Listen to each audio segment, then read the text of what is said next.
Hello class, this is Dana Tomale, and today I'm going to be discussing the topic of refugees with you all.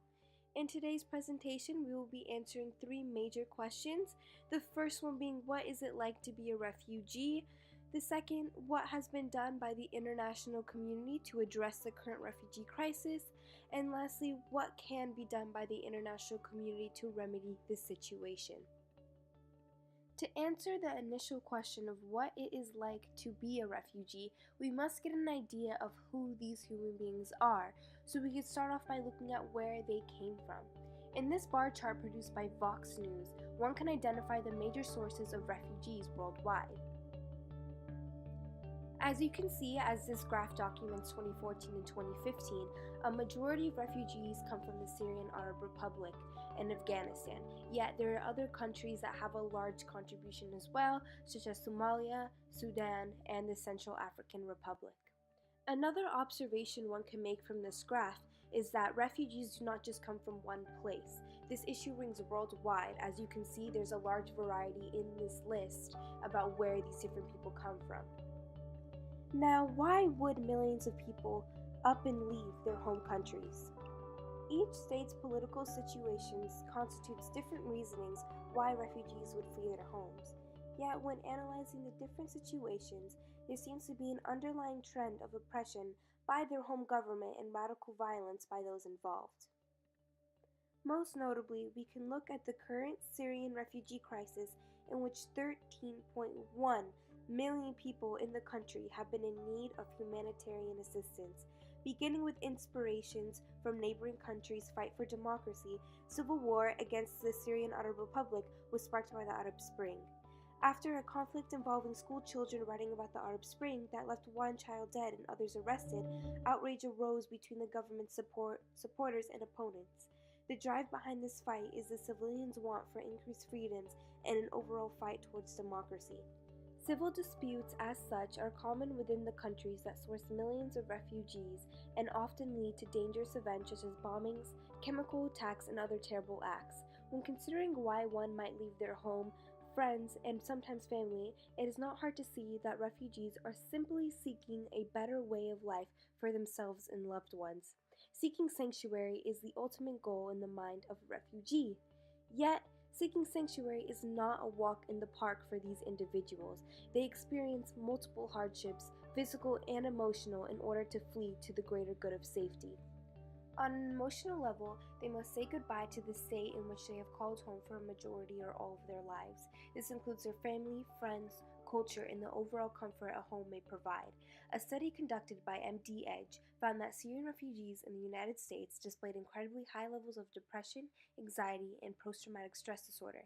All participants displayed high levels, yet is it even more heartbreaking to see that refugee women had drastically higher statistics in each of these categories.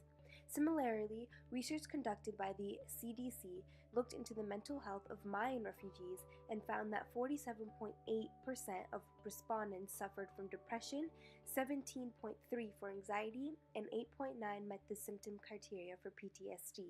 Considering the pain and suffering these individuals have endured, these statistics should not come as a total shock. Yet, the pain and suffering does not quite end once a refugee reaches a safe destination. Due to the controversial nature of refugees, ridicule and hate may arise from their new community of neighbors. A heartbreaking case of this story is a 9-year-old Syrian refugee, Emil Ashetwi, in Canada, who took her own life in April 2019 as a result of bullying by her fellow classmates. According to her parents, she was met with taunts and physical abuse even though she transferred schools multiple times. Her case adds to the list of cruelty refugees endure even within their safe spaces. May Emil rest in peace. Now we must answer the question, what has the international community done to address and assist the refugee crisis? The issue has been met by different solutions and conclusions from different states all over the world. The largest way states contribute towards this issue is opening up their arms and allowing refugees to find sanctuary within their country. Whether they accept refugees and the amount they do accept could arguably be based on the values and economic conditions of those countries. For example, Jordan, a neighboring country, is the highest acceptor of Syrian refugees as there are multiple ties between the two, as well as religious and cultural similarities. Yet, not all countries have the same welcoming aura towards the refugees. Though Israel is within a close proximity and holds a high value of economical development, they have refused to take Syrian refugees. Quoted from Benjamin Netanyahu, the prime minister, "We will not allow Israel to be submerged by a wave of illegal migrants and terrorist activists." Yet, a majority of countries have decided to fall in between these two extremes, as multiple European states have sworn to allow a fairly great amount of refugees into their own countries. As one can see from this figure from the UN Refugee Agency, a majority of asylum applications went to countries such as Germany, Serbia, and Sweden, yet many other European countries, as you can see, also lended their hand into this crisis as well. Now, what about the United States? The country embedded by the notion of land of the free and brave has had a long history of refugees, as they had willingly accepted refugees fleeing persecution and war. From accepting Europeans displaced in World War II to allowing those seeking refuge from communist regimes within the Cold War, the United States has built a reputation over time. Yet, as economic and cultural worries arise, this accepting behavior has shifted, especially under a conservative government. President Donald Trump has not hid his disappointment with previous refugee programs and has induced a ban on refugees from different countries while introducing sharp cuts to refugee admissions.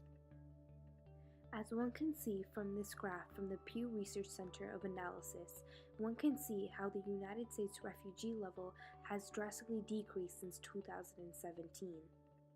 That marks the first time in which the level of refugees the United States has accepted has fallen below the worldwide average. Intergovernmental organizations have also played agent towards this issue. The United Nations, the largest and most represented organization in the world, has made motives towards solving this issue, most notably from their program titled United Nations High Commissioner for Refugees. Created in 1950 and still in use today, this program uses funding from partnering nations to protect and integrate refugees from multiple areas. Now that we have a better understanding as to what is currently being done on a worldwide scale to address this crisis, we may now take a step back and think what should really be occurring in order to make sufficient progress towards this issue. There first needs to be a universal effort to express the intent of these refugees, to seek sanctuary. The xenophobic and racist assumptions about these individuals make it difficult to create progress in this situation. Implementing educational services to combat stereotypes and out-of-place negatives is crucial when taking in the sensitivity of this issue. The next step is for universal parties to hold select states accountable for their financial promises. The UN received less than half of the funding needed to assist Syrian refugees, and South Sudan was met with a mere 18% fulfilled. The conversation about refugees is one that many nations find uncomfortable, yet it is one that needs to be discussed. Our later generations will look at how we treat these fellow human beings and take note. Refugees are not an issue that someone else is going to deal with. We must all take responsibility to ensure that these human beings deserve an equal chance to a prosperous life.